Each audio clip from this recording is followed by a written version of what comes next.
જો તમારે હવે નવું સિમ કાર્ડ લેવું હશે તો આ નવા નિયમનું પાલન કરવું પડશે. હવે સિમ કાર્ડ બાયોમેટ્રિક વેરિફિકેશન વગર નહીં મળે. હાય, ગુજરાત સમાચાર સાથે હું છું હેલી. એક આઈડી ઉપર અનેક સિમ કાર્ડ્સ લેવાઈ રહ્યા છે, જેના કારણે જ્યારે ફ્રોડ થાય છે ત્યારે જે વ્યક્તિ એકચ્યુઅલી ફ્રોડ કર્યું હોય છે એ વ્યક્તિ તો ક્યારે હાથમાં આવતી જ નથી.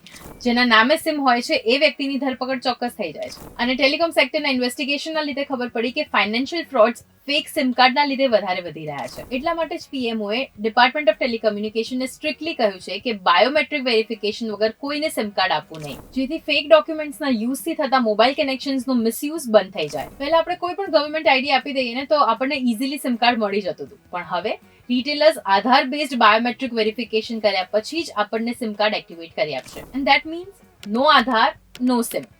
અને જ્યારે પણ આપણે પહેલા સિમ કાર્ડ લીધું હોય તો આપણે આપણા ડોક્યુમેન્ટ્સ એમને સબમિટ કર્યા હોય, આધાર કાર્ડની કોપી સબમિટ કરાવી હોય, અને તમારી જાણ બહાર તમારા નામ પર અનેક સિમ કાર્ડ ઇસ્યુ થયા હોય એવું પણ બની શકે.